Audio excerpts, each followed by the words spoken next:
How's it going, folks? Welcome to the channel.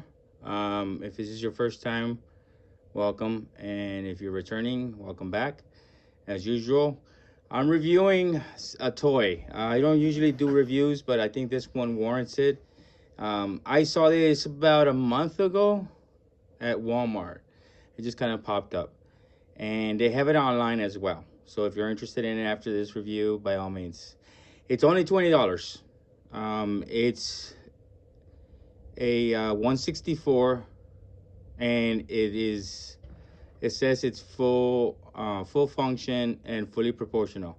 And I was a little bit hesitant, um, just because at $20, full proportional, red flags, right? And it's four-wheel drive. So I kind of waited a little bit, and then it was kind of like gnawing at me, and I had to just go ahead and buy it. I mean, it was $20, right? You can't get cheaper than that.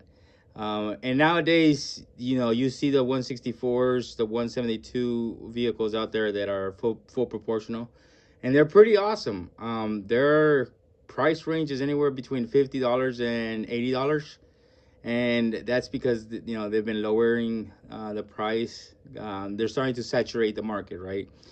And I was pretty sure they were gonna come up with a cheaper one, so I kind of was waiting it out. As you folks know, you returning to the channel know that I'm fairly frugal about my spending, or try to be at least. Especially since I usually tear them down, destroy them, and then rebuild them or use the parts for another project. So I'm very hesitant to spend money on anything that's expensive. I usually wait until the price drops, or I can find it on eBay used or Goodwill, and then I feel a little bit more comfortable spending money on some experiment. So, but on this one, it just came out. Okay, 1 month ago, as far as I know, that it hit the shelves, and it is fully proportional. I was very impressed. This is the box. This is what it looks like, and it doesn't get charged through the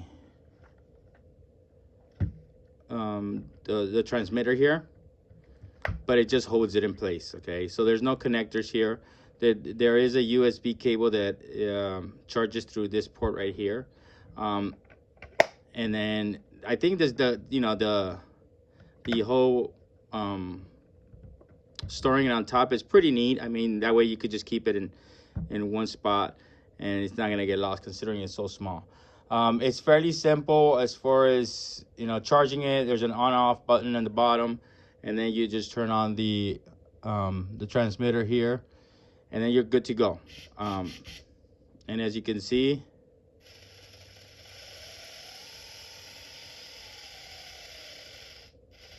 fully proportional, four-wheel drive.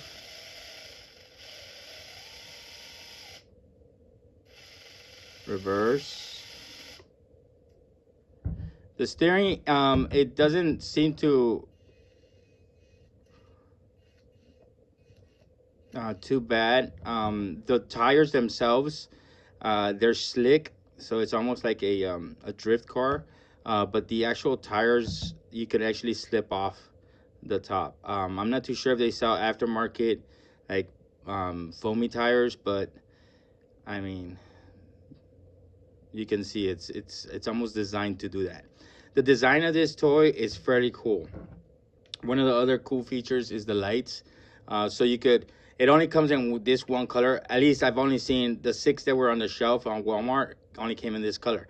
The cool thing is that you could change the color right away just with the button. So if you have a couple of these, hopefully they run independent of each other. Then you could just change the color, and each driver could choose their own color. And they're that light is fairly big, so you can play around with it and still know that it's yours. The slick tires, I wasn't too savvy on the slick tires, just because I don't necessarily like the drift portion of it. But I mean, that's just a minor thing on it.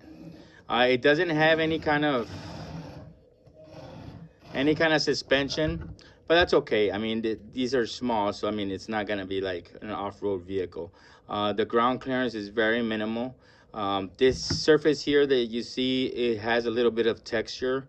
I'm in my garage, which is not usually where I do videos, but this is a surface that I think is pretty cool with these wheels. Another good feature about it, other than the fully proportional and four-wheel drive, as well as the lights, that light fixture is pretty cool, is that it's super easy to take apart. Most of these vehicles that I've come across are uh, factory factory welded together and whatnot. So they make it pretty hard to take them apart. I mean, this one is fairly simple, and I super amounts of like, as me being a customizer, I 100% appreciate this. And it's fairly easy. These two screws here take apart the body, and that's it, right? And you have simple cables connecting those simple lights, and those can be taken off, one screw there, one screw there. They're not like plastically soldered in there. You could actually take that apart.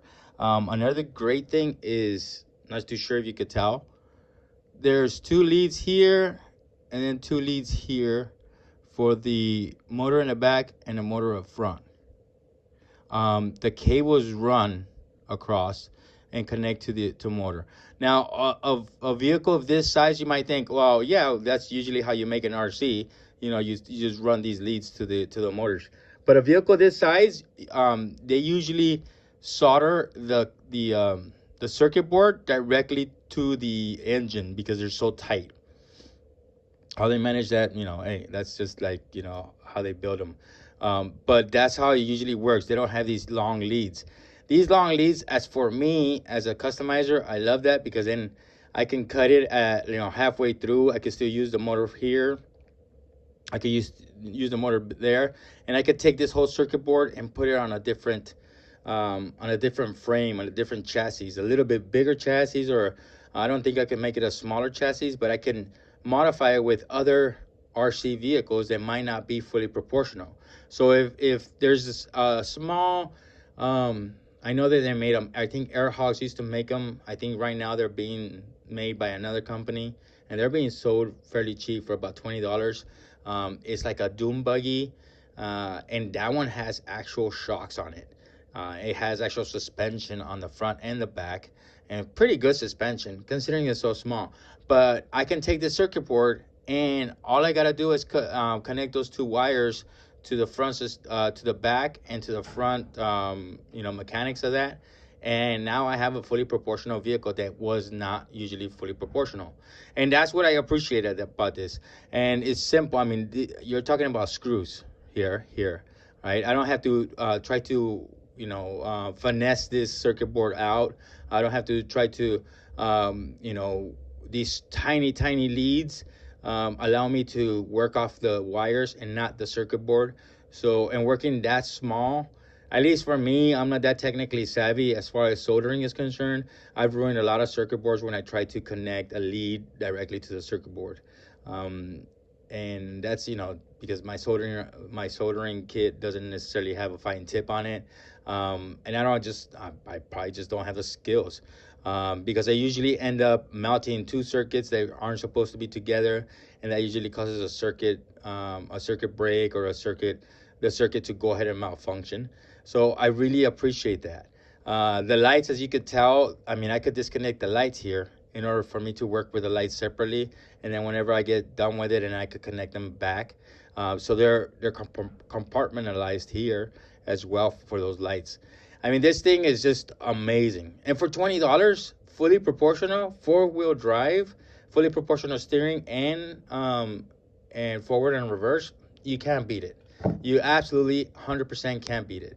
Even the battery, this little battery alone, I know I'm working on actually two projects, and I had to order it. This little battery, because it's rechargeable, I can actually take this battery off and put it on some other vehicle, and that battery is like I'm pretty sure it's like $6-7. So I mean, this thing is packed with things that I can do as far as like miniatures are concerned. And as a toy, I kind of want to just keep two around, so me and my friends can just like race each other around. Hopefully, they come up with some tires. Oh, check that out!